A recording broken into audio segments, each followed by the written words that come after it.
Mesdames, Messieurs, peuple congolais, si la cause pour laquelle vous vous battez est juste, noble et légitime, même si vous êtes seul dans votre lutte, il faut aller jusqu'au bout et ne jamais abandonner.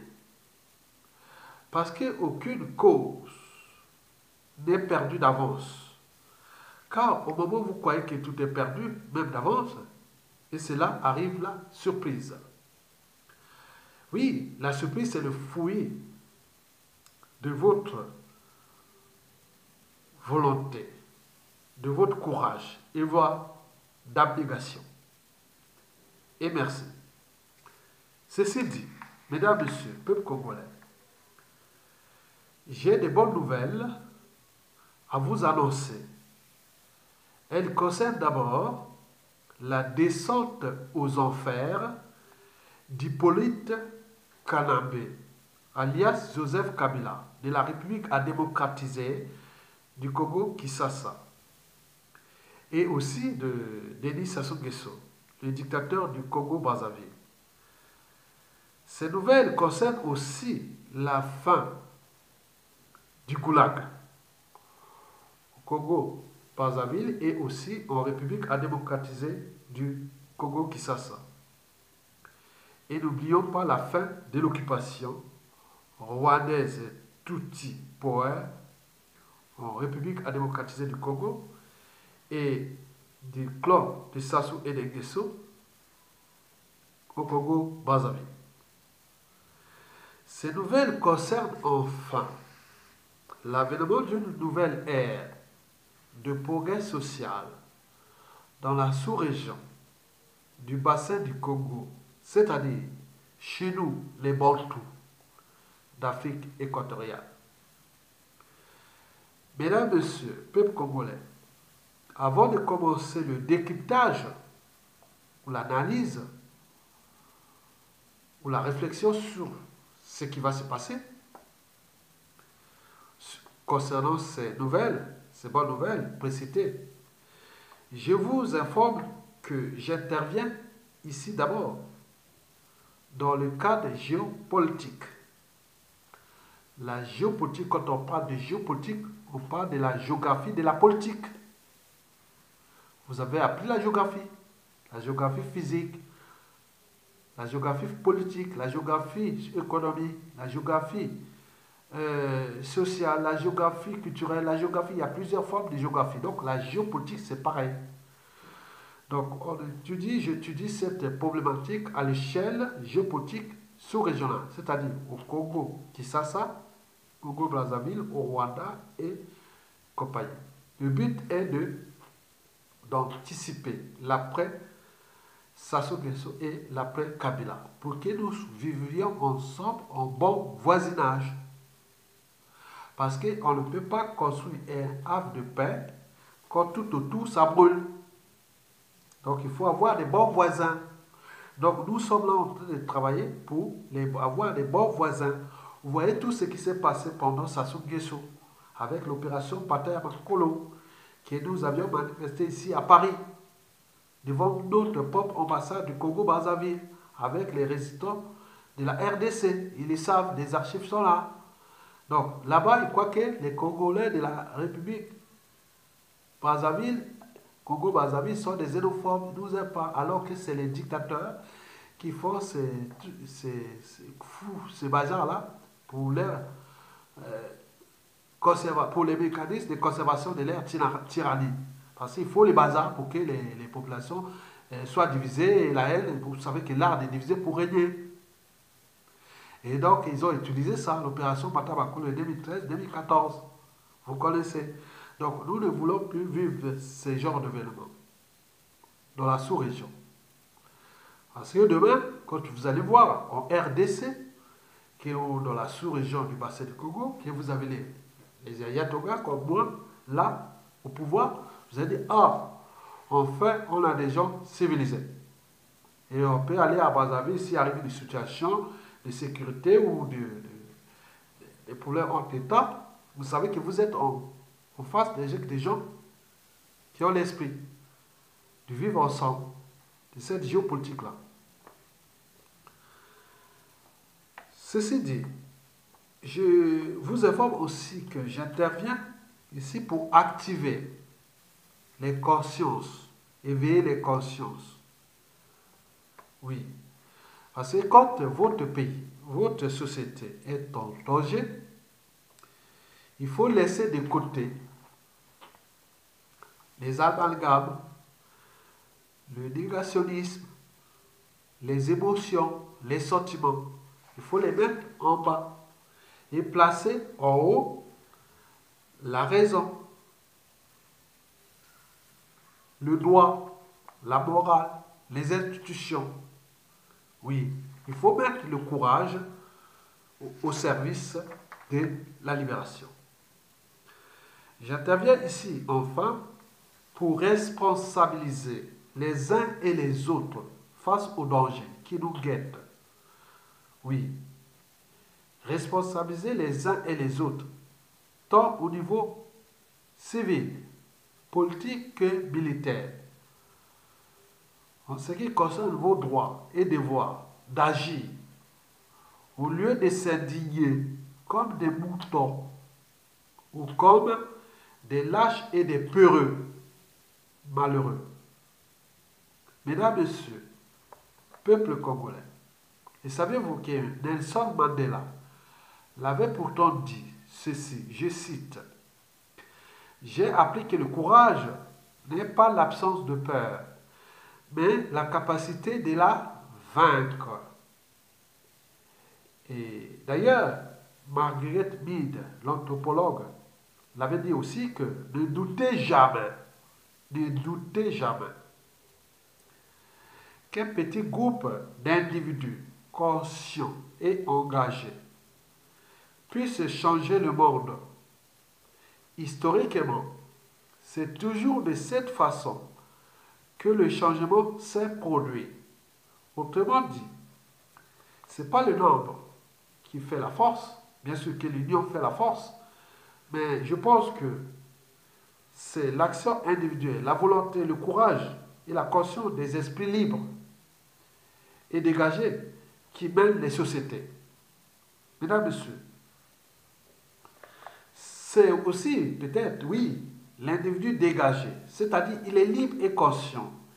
Il est dégagé parce qu'il n'appartient à aucune officine ni oligarchie, politico-affairisme ou intérêt particulier partisan.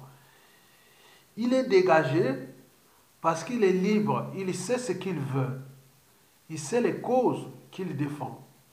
Donc, on peut être conscient et engagé, et aussi être conscient et dégagé. Engagé par rapport à une cause, mais on peut être aussi sous l'emprise de cette cause. Mais l'individu conscient et dégagé, il est libre, il appartient à autre. C'est des électeurs libres, ils sont incontrôlables. Donc, c'est des gens-là qui mènent le monde, souvent. Parce que s'ils savent que leur cause est juste, ils vont jusqu'au bout, jusqu'au sacrifice. Et vous devez avoir cet état d'esprit. Et avec cet état d'esprit, mélanger cet état d'esprit toujours avec la bonne volonté, avec la bonne foi, avec l'esprit de l'intelligence, c'est-à-dire d'adaptation, avec l'esprit de la vertu. Oui, mesdames, messieurs. Donc, j'invite vous, individuellement et collectivement, face aux dangers qui guettent les deux Congos occupés par ces régimes tyranniques, liberticides, antidémocratiques, antisociaux, néo-esclavagistes, néocolonisateur, criminogène et voire d'appropriation de nos pays, de pays comme leurs propriétés privées, au service d'abord de leurs propres intérêts et puis aux intérêts de ceux qui les ont placés là, c'est-à-dire les multinationales et certaines puissances économiques, qui ont compris aujourd'hui qu'on ne va plus laisser libre cours à ces gens, massacrer impunément les êtres humains comme ça, même s'ils défendent plus ou moins nos intérêts, mais aux yeux de la conscience mondiale et de la culture globale, cela ne va plus continuer parce que nous sommes dans le monde et des causes et des conséquences. Et demain, c'est les conséquences qui pourront s'exprimer soit par le terrorisme d'État ou des terrorismes majeurs que Les victimes de ces monstres qui ont compris que certaines puissances ou certains individus qui ont pris leur puissance économique comme les compagnies d'assurance pour venir foutre le bazar là-bas, mais ils sont identifiés avec leurs familles, enfants et petits-enfants et combien d'autres victimes parmi eux aussi et demain. Nous sommes dans le monde de causes et de conséquences, ou dans la stricte application de la règle d'or. Ne faites jamais à autrui ce que vous ne souhaitez pas qu'on le fasse sur vous-même. Même si vous avez agi sous couverture d'État, mais une fois que vous n'êtes plus au pouvoir, vous devenez individu ou citoyen comme tout autre. Comme dans le monde et des causes et conséquences, la responsabilité reviendra de votre propre conscience que ce que vous avez commandité comme assassinat, comme déclassement et comme autre, ça pourra revenir sur vous-même. Donc il faut faire attention, nous sommes là pour éveiller votre conscience que ce que vous faites aux autres en utilisant vos États, vos pays, contre l'humain, contre le citoyen, en les tuant, en les massacrant, en commanditant des hold-up électoraux, des conspirations électorales et tout compagnie, et que vous êtes quelque part. Oui, nous avions d'ailleurs parlé à Madame Christine Lagarde, la patronne de FMI, ne donnez pas l'argent au Congo-Brazzaville. Parce que cette dette n'est pas la nôtre, c'est une dette privée que vous voulez la transformer en dette publique. Un pays aussi riche, comment se trouve dans cette situation-là? Donc votre problème, c'est le problème entre Christine Lagarde et Sassou Nguesso. Parce que s'il donne l'argent à Sassou Nguesso, donc demain, Christine Lagarde, il pourra être poursuivi par l'État congolais et les victimes de Sassou Nguesso pour incitation au crime contre l'humanité et au génocide. Mesdames, Messieurs, peuple congolais, ceci dit, vous allez d'abord écouter cette vidéo et après, bon, nous passerons aux choses sérieuses.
Mesdames, Messieurs, je vais faire le choix entre Kabila et Sassou Nguesso qui va tomber le premier pour traiter la problématique. Il y a Kabila et il y a Sassou Nguesso. Kabila et Sassou Nguesso. On va voir qui va tomber le premier. Ah. Kabila. Donc je vais commencer par Kabila. Après, je terminerai par Sassou Nguesso. Mesdames, Messieurs, Hippolyte Kanambe, alias Joseph Kabila, a déjà tiré 2 pénaltys frauduleuses. 2 pénaltys frauduleuses. Il est passé comme la lettre à la poste. Et comme on dit jamais 203, il veut tirer le 3e pénalty. Comme jamais 203, il veut tirer le 3e pénalty. Il devait se passer le 23 décembre 2018, mais il a reporté. pour se glisser petit à petit. Donc, il va arriver comme 2 ans déjà de transition illégale et illégitime, parce que 2016-2018, c'était de manière illégale et illégitime, hein, mais il est passé. Et là, comme j'avais descendu 3, il va passer vers 2019. Et après, ça devient comme ça. Vous souvenez-vous de la transition interminable de Mobutu depuis la conférence nationale 91. Juste, il a passé quand même 7 ans. Hein, 6 ans, je pense. De 91 à 97, Mobutu est resté. Hein. Même si certains le regrettent par rapport à l'occupation, bien sûr. Mais Kabila, Hippolyte Kanambe est dans les pas de Mobutu. Hein. Déjà 2 ans. Il veut passer en 3e année. Et à la 4e année. Et 5e année, après, il arrivera à peut-être un autre. Bon. Donc, vous avez tout compris.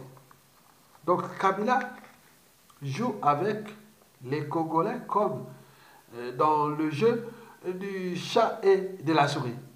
Bien sûr que le jeu du chat et de la souris finit toujours par aujourd'hui celui du gendarme et du voleur.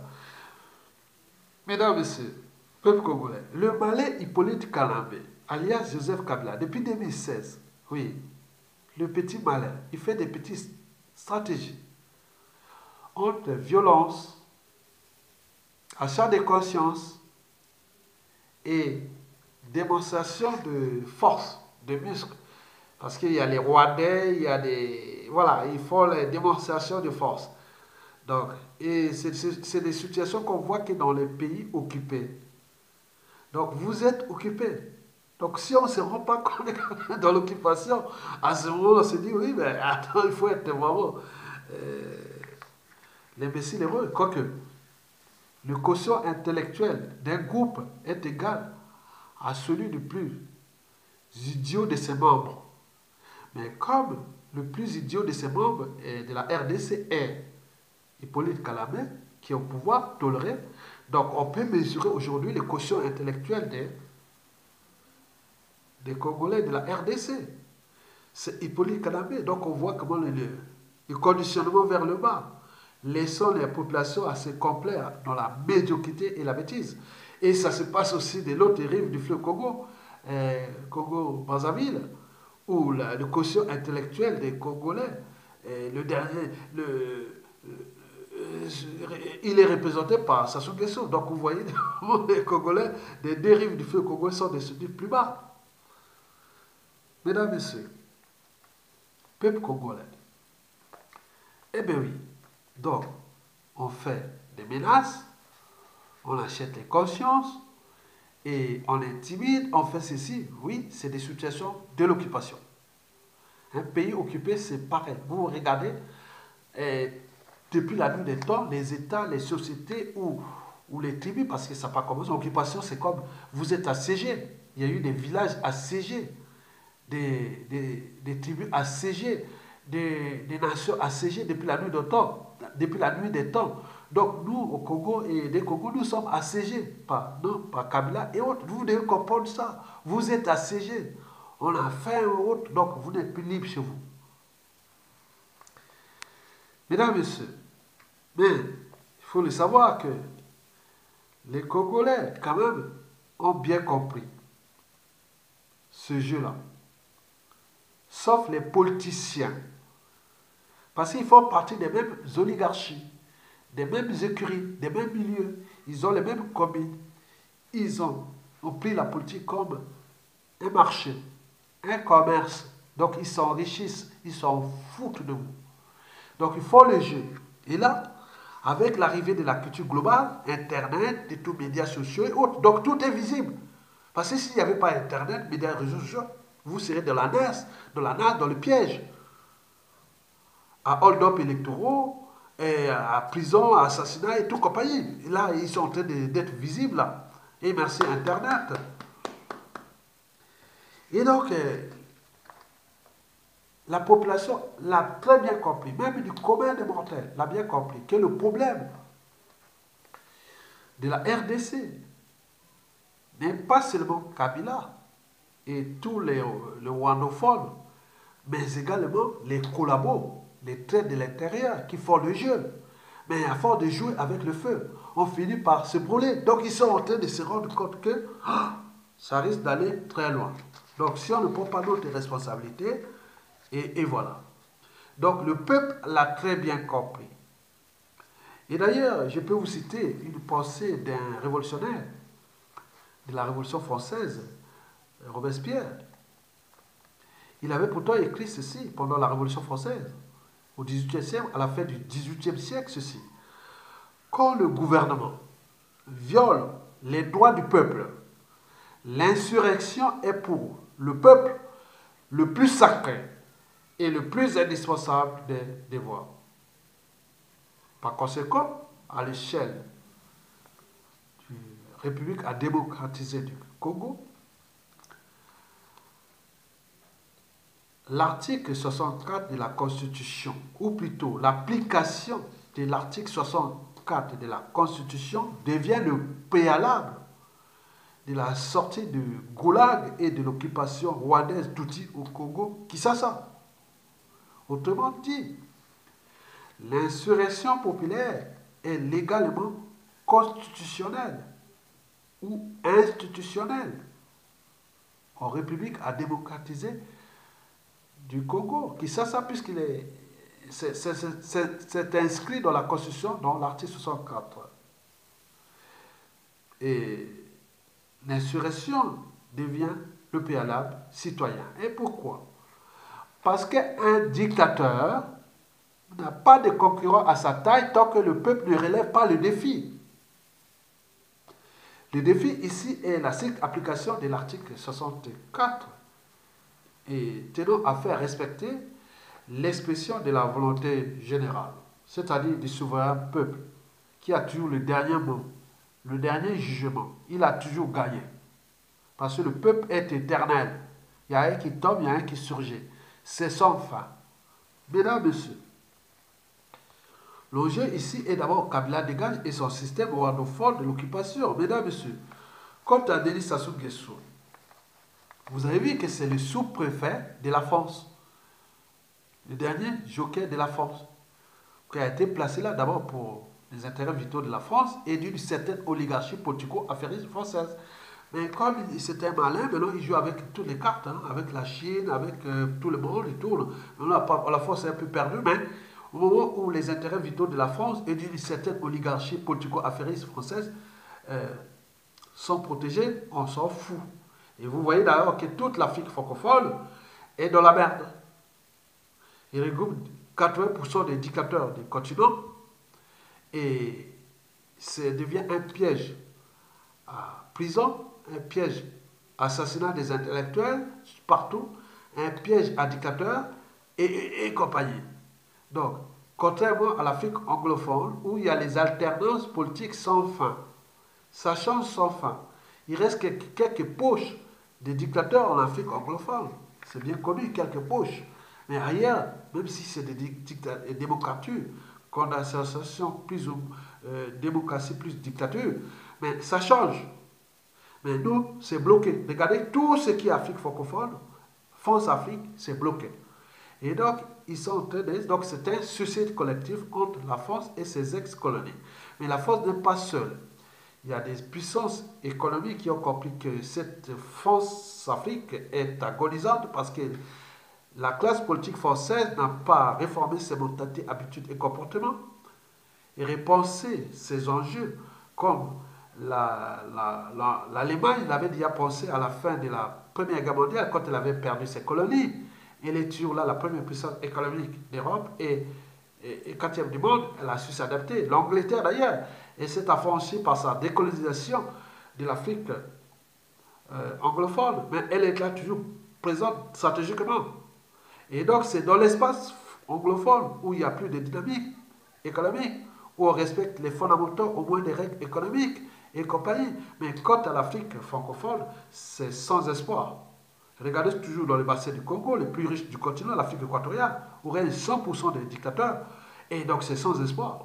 Mais c'est un suicide. Et donc la période de rupture est annoncée, puisque déjà en Centrafrique, ils cherchent déjà à s'affranchir de cette France-Afrique. On a l'air s'associer avec les Russes pour leur protection, alors que La Centrafrique, historiquement, était tout dans le jargon ou autre de la France-Afrique. Maintenant, là, ils cherchent à s'affranchir. Avec la Centrafrique, combien d'autres réveillent et qui ne vont pas tarder à venir. Je vous ai dit que si la France ne prend pas ses responsabilités, dans le cas du Congo-Brazzaville, on s'est à maintenir Sassou Nguesso, il est sûr et certain que les relations entre la France et le Congo-Brazzaville risquent d'être tumultueuses ou froides. Oui, je vous ai dit que les postes stratégiques pendant cette libération seront peut-être aux mains des anglophones venus des pays non, anglo-saxons, que ce soit ministre de la Défense, ministre de l'économie, ministre des Affaires étrangères, ministre de l'Intérieur, ministre de tout ce qui est service secret et compagnie. Ce sera aux mains des anglophones au Congo-Brazzaville d'ici peu de temps. La France ne va pas quoi. Voilà l'histoire avec les Américains et tous les autres. Voilà, je ne sais pas. Bon, c'est le bruit de fond. C'est la France qui, on leur donne les lettres de rappel, elle ne sait pas. Mais comme elle est prise dans le piège, donc elle va certainement, oui, on va arriver dans une période de rupture. Donc, je reviens sur l'application de l'article 64, qui est un dictateur, n'a pas de concurrent à sa taille tant que le peuple ne révèle pas le défi. Le défi ici est d'abord la stricte application de l'article 64 et l'expression de la volonté générale pour que Kabila et son système dégagent. Et comme je vous ai dit que Sassou Nguesso, c'est celui qui, aujourd'hui, à notre échelle, celui qui a foutu le bazar de son pays, c'est un acharnement. Vous regardez la RDC là-bas, le Congo-Brazzaville là, avec tout ce qu'il y a eu comme magot, pétrole et autres, on ne serait pas là. Ce serait vraiment loin. Et donc, ça soit à tout. Donc, c'est un pays, 90% de la population de la mer, les salaires des fonctionnaires, tout ça, c'est un pays en faillite. En 2019, c'est fini. Le pays est en faillite complètement. Parce que nous, on demande à Christa de ne donner pas l'argent. Tous les réseaux ont été bloqués. Même les magots qu'ils ont cachés à l'intérieur, les paradis fiscaux et autres. Il faut les bloquer. On va les récupérer. On a notre choix. On va les récupérer. C'est notre magot. Ce n'est pas à lui. Et donc, Sassou Nguesso a foutu le bazar dans son pays. Et là, il a foutu le bazar aussi en Centrafrique. N'oublions pas les opérations Guantanamo. C'est un pion qui est venu là, qui est toute la conscience sous-régionale. Il dit non. Si ça tombe, il faut faire partir ce monsieur. Mais la force tient, il continue à tenir. Donc la force est maintenant tout seul, isolée. Avec Sassou qui devient encombrant, mais qui reste d'entraîner la force là-bas dans les relations que nous, Congo-Brazzaville, petit pays, mais stratégique pour la sous-région. Donc la force risque de perdre gros parce que là-bas, les gens ont tout perdu. Donc plus rien à perdre. Ils sont en méfiance et en défiance vers la France. Ce n'est pas la diaspora congolaise de France qui fera que le destin du Congo. Les Congolais sont au Congo et aussi partout dans le monde, surtout dans les pays où ils ne viennent plus en France. Donc la France n'a pas compris ce jeu-là. Il continue à maintenir ce monsieur, mais nous savions que tous les indicateurs sociopolitiques, économiques, macroéconomiques, au niveau national, sont au rouge. Il ne reste que le détonateur. Les détonateurs peut-être viennent de la RDC ou à l'intérieur, puisque ce que je vais vous dire, c'est fini pour Sassou. Donc, Sassou a foutu le bazar dans la sous-région. Et là, il attend la crise, puisqu'au RCA, il s'est bloqué. Donc, les Russes sont là. Donc, il ne va plus faire le bazar là-bas. Les Russes surveillent. C'est les meilleurs services des renseignements. Tout ça, ils savent ce que Sassou Nguesso fait avec la France-Afrique. Ils sont au courant. D'après les informations que nous recevons des réseaux. Donc, les réseaux sont obligés de donner. Les ministres sont obligés de se déplacer, aller donner les ordres à tous les réseaux là-bas. Autres sont passés par les téléphones autres parce que les Russes suivent. Mais combien de fois ce qui va arriver au Congo, Brazzaville, au Congo Kinshasa. Donc, et après impact au Gabon et au Cameroun. Donc la France va être dans le problème là-bas. Alors qu'il a son magot de France CFA qui lui 400 milliards de dollars, plus de 400 milliards de dollars chaque année sur ses comptes publics. Si on enlève 400 milliards de dollars à la France, vous voyez, la France va se trouver avec 200% des dettes publiques, donc payer tout le monde dans la rue. Ce n'est plus les gilets jaunes, autres.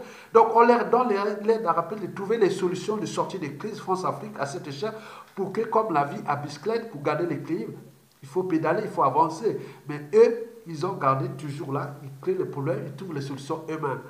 Comme disait Albert Einstein, on ne peut pas laisser gérer des crises et autres, avec gérer les problèmes avec ceux qui les ont créés. Donc on leur rappelle à la France maintenant. Là-bas, les gens ont tout perdu, ils attendent que les détonateurs. Donc, Sassou Nguesso attend la crise de la RDC pour qu'il y ait du bazar là-bas. et pour qu'il vienne, on lui donne la mission pour aller faire la paix, la paix, la paix. Donc il attend que ça. C'est un copier pyromane. Et donc il sait qu'il est en danger. Bon, Sassou le sait parce que lui, il compte tout de même sur Kabila. Parce que la frontière est haute. Parce que voilà, même s'ils ont des embrouilles entre Kabila et Sassou Nguesso, ils ont des embrouilles. Hein. Ils ne s'entendent plus. Hein. Kabila a plus confiance avec Kagame du Rwanda. Ils vont se suicider ensemble, mais qu'avec Sassou Nguesso.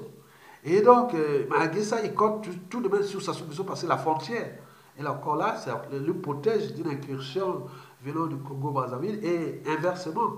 Ça soit à peur que les gens viennent là-bas. Donc tout ça, ça va se bouleverser tout au long de 2019. Et nous le savions d'ailleurs.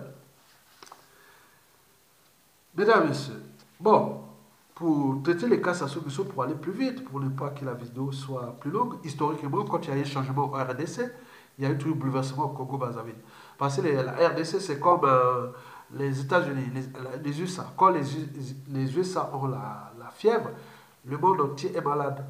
Et donc, à RDC, quand elle bouge, tout le bassin bouge aussi. Donc, historiquement, nous savions.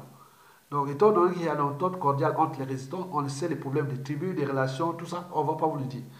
Donc, bon, vous savez qu'à l'échelle nationale, le problème de Sassou qui va partir, la bonne nouvelle là, parce que déjà, euh, au niveau des formations qui l'ont soutenu, la Grande Loge de France, hein, tout ça, National de France, qui est aujourd'hui au sein des réseaux, on a lancé des appels, des réseaux. Hein. J'étais vos tabliers des formationneries parce que la formationnerie au Congo a eu une mauvaise image, une mauvaise réputation. C'est d'abord servi de renseignement pour Sassou Nguesso, même si vous êtes résistant, jetez ça. Et en plus qu'il y a une mauvaise image. Bon, donc, aujourd'hui, demain, si vous voulez être président au Congo, il n'y a pas besoin d'être formation. Vous êtes médias, réseaux sociaux et tout ça, culture et autres, avec votre intelligence. Vous n'avez pas besoin. Vous prenez le pouvoir. Vous pouvez devenir président de... Ah oui, si vous êtes là pour durer, quoi encore, créons les réseaux et autres qui ne servent à rien, ils sont la formation, ils savent qu'il y a des réseaux d'information contre leurs propres intérêts, ça devient problématique. Donc les gens ont compris ça. Donc demain, la formation, on laisse dans le cadre des libertés d'expression et d'association, des cultes et compagnie, mais pas pour mettre tout ça au service des conflits d'intérêts et tout compagnie. La formation au Congo est devenue comme un parti politique, mais en plus, un super parti politique. En plus de ça, il apporte la criminalité, la mort et autres compagnie. Les gens disent, jetez vos tabliers, et ce qui se passe. Mais donc, c'est honteux qu'un intellectuel ou autre qui a appris que c'était un système de renseignement et compagnie, et donc ils ne savent pas. Donc, nous voulons laisser que les gens qui ont les gens peuvent avoir toujours des réseaux. La formation restera toujours au Congo. Ça, c'est sûr et certain. Et je suis d'ailleurs partisan qu'elle reste, mais pas dans le sens de s'incruster dans les affaires politiques et entêter toutes ces relations qui sont là, qui consistent à tirer vers le bas ce peuple. Donc, tout est à repenser là-bas. Donc, il y a une vaste campagne de formation contre Sassou Nguesso sur les formationneries. On dit qu'elle est désormais, Sassou Nguesso est désorientée. Et la formationnerie d'ailleurs. Donc, c'était les piliers des renseignements de Sassou Nguesso. Que ce soit la résistance ou l'opposition, ils sont tous au même. Ils ont des codes secrets et autres. Donc, ils se retrouvent dans le même piège de la formationnerie. Entre opposants et autres qui sortent à s'affranchir là parce que quand tu voyais la formation au Congo, trafic d'ossements, pédophilie, inceste, plein de choses qui sont déjà au vieux fichier. Donc, on est sorti du cadre de nos valeurs culturelles, donc ça devient qu'est-ce qu'on nous a apporté ces trucs-là. C'est comme les églises de réveil et tout compagnie. Donc, tout est à repenser là-bas dans la réforme des mentalités, habitudes et comportements et dans le cadre du droit et de tout ce qui est des conflits d'intérêts, tout ça à repenser. Pourquoi on n'avance pas dans le sens d'invectiver? Parce que l'image de la formationnerie au Congo, c'est une mauvaise image. Une sale réputation, je ne vous dis pas. Donc, ça s'ouvre avec la franc-maçonnerie et ses réseaux, ça devient compliqué. Mesdames, Messieurs, oui, vous avez entendu aussi que le plan de sauvetage du FMI par les réseaux France Afrique est partenaire. Par exemple, on parlait de la compagnie Total, qui est le bras droit de la France au Congo énergétique et qui a tout exploité le pétrole congolais depuis presque 40 ans. Nous avons retiré de ce pétrole qui est moins de 10%. les 90% sont allés à Total et avec Sassou Nguesso à la clé, nous apporter la guerre, les crimes et tout compagnie. Donc c'est ceux qui ne sont pas oubliés qui vont revenir. C'est comme l'histoire de la Seconde Guerre mondiale quand les sociétés françaises étaient dans la collaboration. Donc ces histoires des Total vont revenir toujours.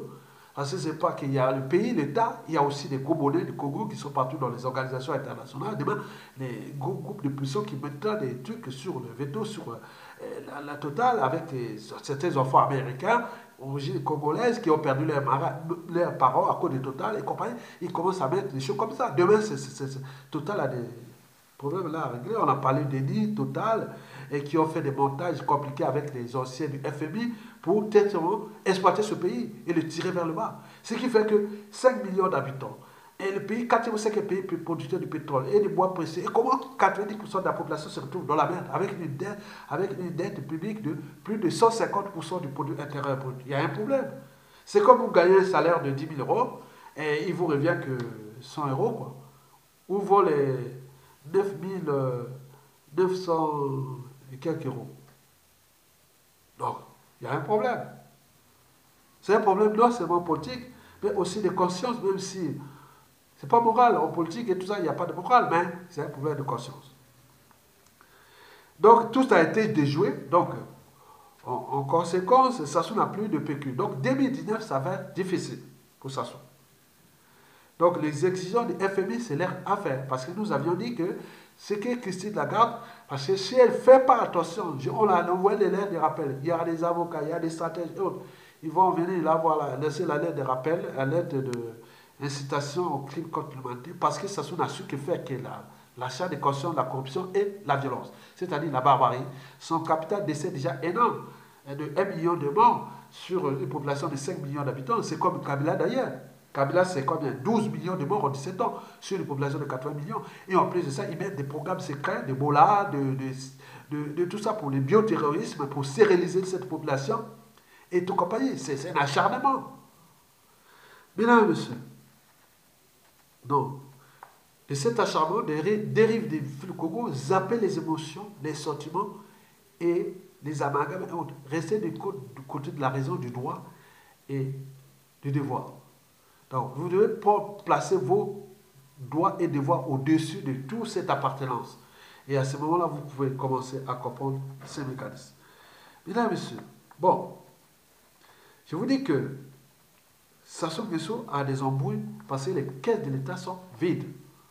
Et donc, on cherche à bloquer les mécanismes qui consistaient à payer déjà les militaires et qui n'ont pas pris les responsabilités depuis. Bientôt, 2021, ils n'auront pas de PQ, tous ces systèmes. Donc, Sassou Nguesso va devoir faire des choix. Parce que le but est qu'il tombe tout seul, sans violence, parce qu'il a acheté les armes, et avec ses expertises techniques, militaires, renseignements, Force Afrique, il lui donne les moyens pour tuer les populations et qui auraient pu impacter d'autres crises après lui. Parce que ne faites jamais en plus ce que vous faites aux autres, parce que Sassou a tué tout le peuple congolais du nord au sud, même s'il y a des amalgames au niveau national.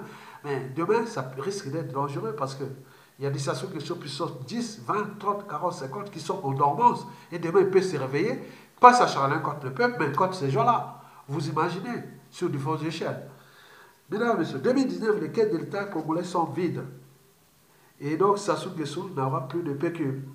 Et si la RDC prend ses responsabilités, Sassou Nguesso se retrouve tout seul.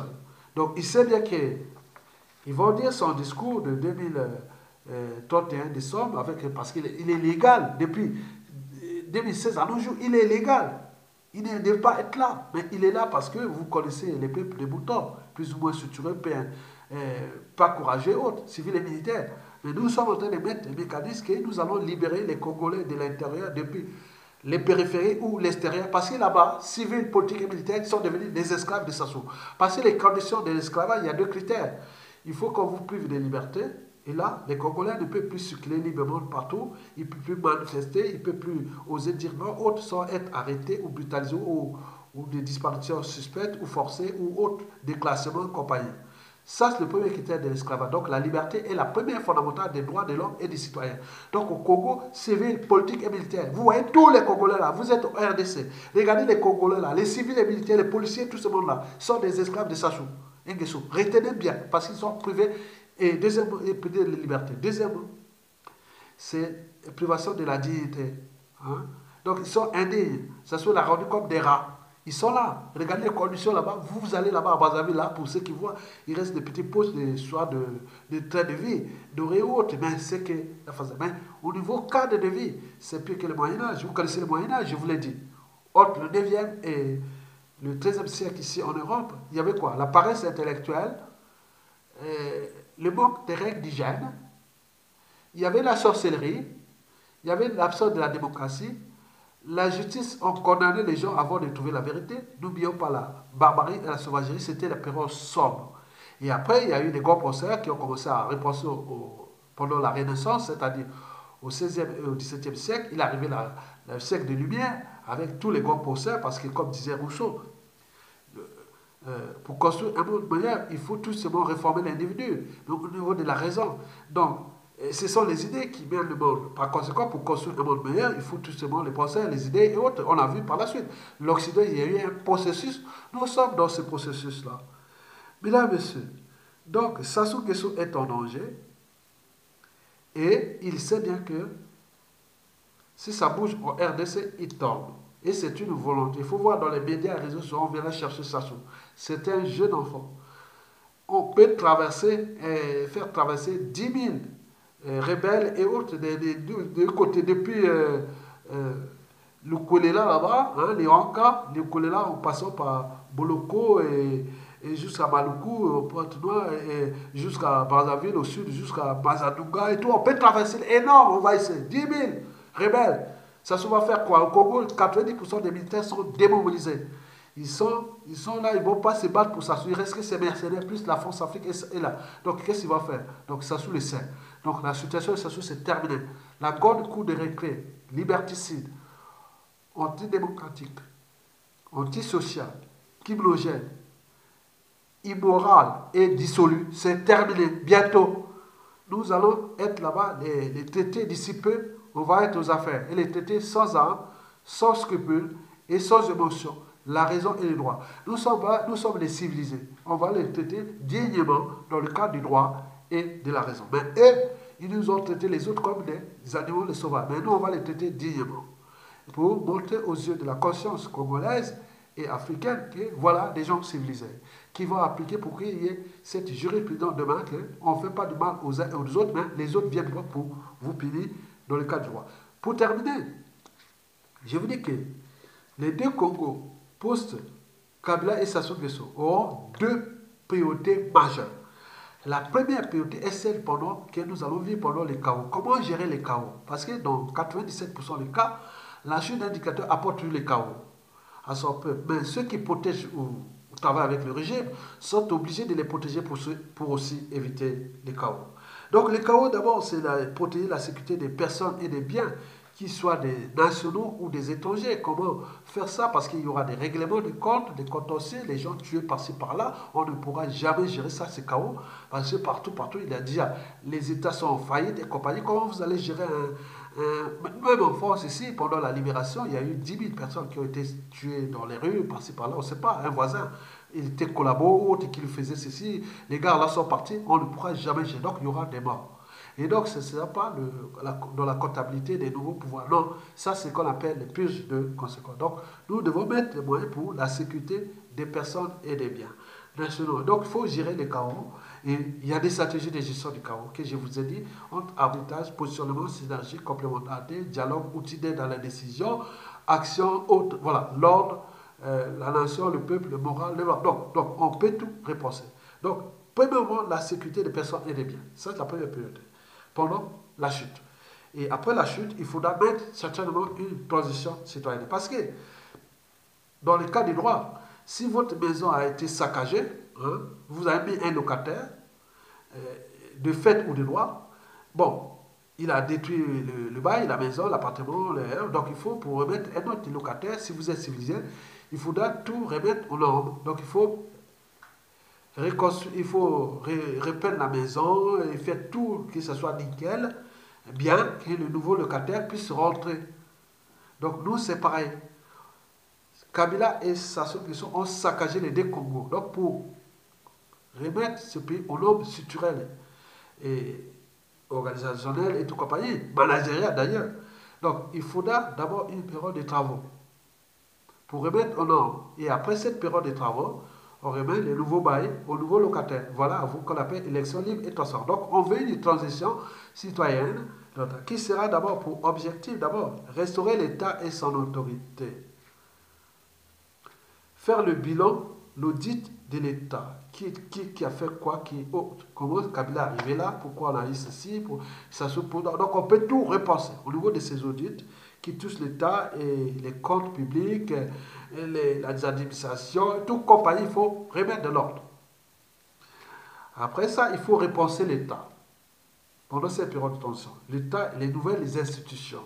Et si vous allez vers les républiques fédérales, les régions semi-autonomes, auto-gérées non pas vers le haut, et non de haut vers le bas. Par exemple, je connais les atouts de ma région, la région de l'Itiri, la province de Itiri, du nord-sud Kivu, de Maniema, de Tanganyika, de Katanga, de Kasaï occidental, Kasaï oriental, de Bakongo, de Bandundu, de Équateur. Donc, je connais chez moi au Congo les régions du Congo, la Kivet, la Kisanga, la Likwala, la Kwilu, le Bwanza, le Nyari, tout. Donc, je connais ça. Donc, je connais les atouts de ma région, je peux aller chercher des partenaires économiques sans passer par Kinshasa ou par Brazzaville pour développer ma région. Donc, on pourra avoir une diversité des régions et semi-autonome, et donc vous pouvez tout même passer, nous sommes dans un bassin le plus riche. Donc on peut créer des régions de pôles dynamiques, des régions technologiques, d'autres régions agricoles, d'autres régions écologiques, touristiques, et donc il y a une diversité de régions. Donc on peut avoir des présidents de régions vraiment autonomes, ils ne vont pas dépendre là. Donc le pouvoir sera du côté de ces régions semi-autonomes vers le pouvoir fédéral. Donc, il faut aller vite. Bon, donc, enfin, il faudra organiser des élections libres et transparentes pour repenser le pouvoir. Le but est que le pouvoir suprême soit dilué, qu'il y ait moins de responsabilités du côté du pouvoir suprême présidentiel. Parce que nous avons tendance à une culture dictatoriale. Donc, il faut mettre le pouvoir plutôt, excusez-moi, du côté oui, du côté des régions et de l'exécutif, député et compagnie. Voilà, législativement. En terminant, donc, nous allons mettre des enjeux qui sont politiques, économiques, commerciaux, géopolitiques, géostratégiques entre nous dans la sous-région et aussi dans le bassin du Congo, oui, bien sûr. Et les priorités aussi au niveau continental, et voir quelles sont les relations entre paix, sécurité, développement, autres. Tout ça, c'est des mots, mais ils vont être applicables par des volontés politiques qu'on pourra mettre en place. Bon, n'oubliez pas que nous devons mettre des stratégies de responsabilité entre les deux pays, stratégiques, commerciales, militaires et entre les deux pays pour qu'ils soient le socle du bassin. Donc nous devons construire cette dynamique avec des traités, accords internationaux, accords entre les deux pays et compagnies qui vont être repensés. Donc vous avez tout compris et merci, je vais aller plus vite parce qu'il n'y a plus assez de batteries et la vidéo devient longue aussi. Bon, je termine là, on aura d'autres pour là. Donc la priorité c'est sécurité des personnes et des biens. Deuxièmement, transition citoyenne et qui, il faut dire